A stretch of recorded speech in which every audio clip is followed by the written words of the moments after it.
Big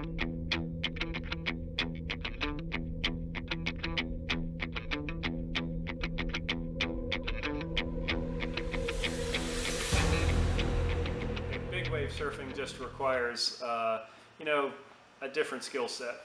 You know, you've got to be strong and brave and kind of fearless. So what I did is that, you know, I started surfing at 15. By 21, I'd already experienced some bigger waves and realized that that's what I wanted to do. So I chose a career that would keep me near an ocean, started making surfboards, and that took me, fortunately, straight to the North Shore, where I surfed, you know, some of the biggest waves in the world, at Waimea Bay, Sunset Beach, Pipeline, all the famous spots that most surfers know about. I was fortunate to experience and get out there. And during the winter, come September, all the way through June, there's, you know, a typical day is double overhead, double to triple over your head if you're standing in front of the wave.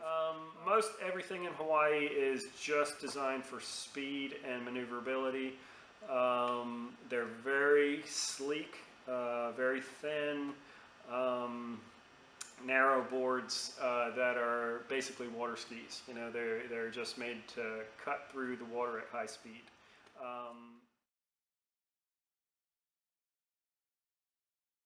They don't.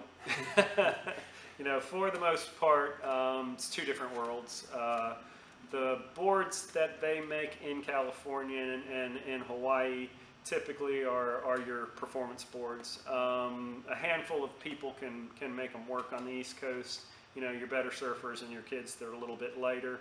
But for your beginners and for your average surfer and somebody that wants to just have fun, an East Coast board is going to be designed completely different than what I would make for Hawaii. And I try to tell people that all the time. I'm like, you know, don't feed into what you see in the magazines, because you really have to just know what you like and your style and what you need for your equipment.